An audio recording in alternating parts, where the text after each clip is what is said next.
जय माता दोस्तों। अगर किसी भी जातक की जन्म कुंडली के अंदर जो गुरु ग्रह और सूर्य ग्रह दोनों एक साथ बैठे हों किसी भी भाव के अंदर, तो उसका शुभ फल क्या होगा और उसका अशुभ फल क्या होगा। और जब अशुभ फल होता है जातक के लिए, तो उसका उपाय क्या होगा। तो इसी से मैं कुछ मैं आपको जानकारी देने जा रही हूँ। तो जैसे कि जो गुरु ग्रह होता है वो जातक का पिता होता है और सूर्य उसका पुत्र माना गया है। जातक के भाग्य से उसके पिता और उसकी संतान को भी लाभ होता है। यानी कि जो बृहस्पति और सूर्य दोनों जो ग्रह हो जाते साथ होते हैं, तो दोनों मिलकर चंद्र बनाते हैं। चंद्र अर्थात भाग्य का मोती। दोनों मिलकर अगर यदि उच्च घर में बैठे हों, तो विधाता की कलम भी रोक सकते हैं। दोनों ग्रहों के अंदर इतनी ताकत होती है। तो जैसे अगर शुभ प्रभाव में बैठे हों किसी भी भाव में जन्म कुंडली के, तो जातक के जीवन पर क्या प्रभाव डालते हैं। तो शुभ प्रभाव जैसे अगर दोनों ग्रह बृहस्पति और सूर्य ग्रह पहले घर में बैठे हों, जन्म कुंडली के पहले घर में बैठे हों, तो ऐसा जातक राजा के समान दूसरों से कर वसूल करता है। उसकी आयु लंबी होती है, लेकिन जो मृत्यु होती है वो अचानक हो जाती है।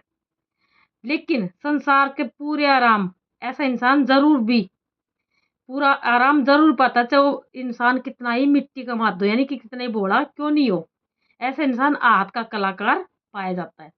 और यही दोनों ग्रह जब दूसरे घर में बैठे हों जन्म कुंडली के, तो जातक को सुंदर मकान की प्राप्ति होती है। उसका जीवन जो होता है बहुत ज़्यादा शानदार बीतता है।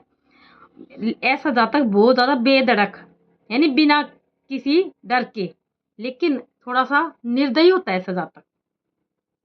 और यही दोनों ग्रह जब तीसरे घर में बैठे हों, तो ऐसा जातक यदि लाल चिन्ह हो तो धन संपत्ति खूब प्राप्त करता है। अगर उस ऐसे जातक में लालच नहीं हो तो।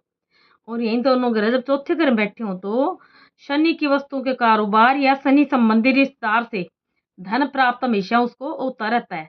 जातक अपना जीवन बहुत अच्छे से व्यतीत करता है।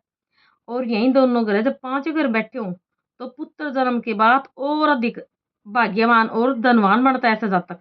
और परमार्थ से दूसरों के परोपकार से धन की प्राप्ति होती है।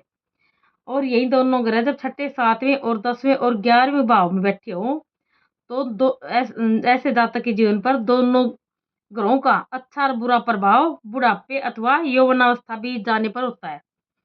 और यही दोनों ग्रह जब 8वें घर बैठे हो, तो ऐसे जातक का जो भाग्य होता है वो जागा हुआ आता है, यानी कि मृत्यु तक से ऐसे जातक को बचा देता है।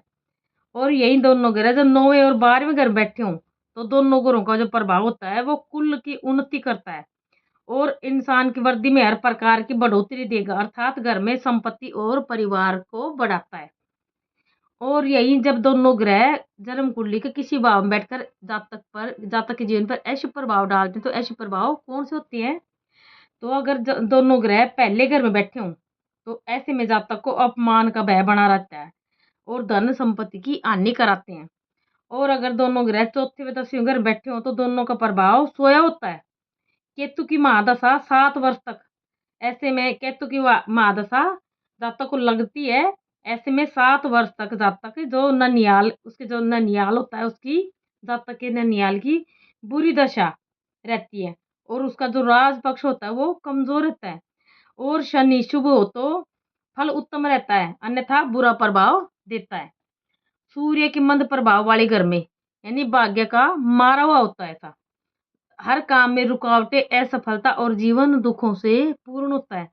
और यदि दोनों ग्रह तीसरे घर में बैठे हों, जन्म कुंडली के तीसरे घर में बैठे हों, गुरु ग्रह और सूर्य ग्रह, तो ऐसा जातक यदि लालची होगा तो लाखों की संपत्ति का मालिक होता हुआ भी फकीर हो जाएगा, यानी अपने कुल को डुबो देगा, निर्धन भी जाएगा और अपने कुल को डुबो भी देगा।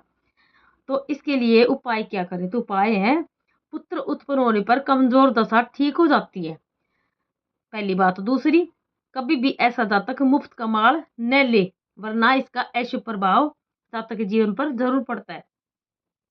और तीसरा, पिता पुत्र के अलग हो जाने की दशा में पुत्र पिता की प्रयोग की हुई पुरानी चारपाई प्रयोग में लाता रहे, तो उसके लिए बहुत शुभ फल होता है।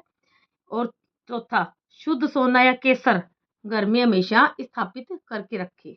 जय माता दी।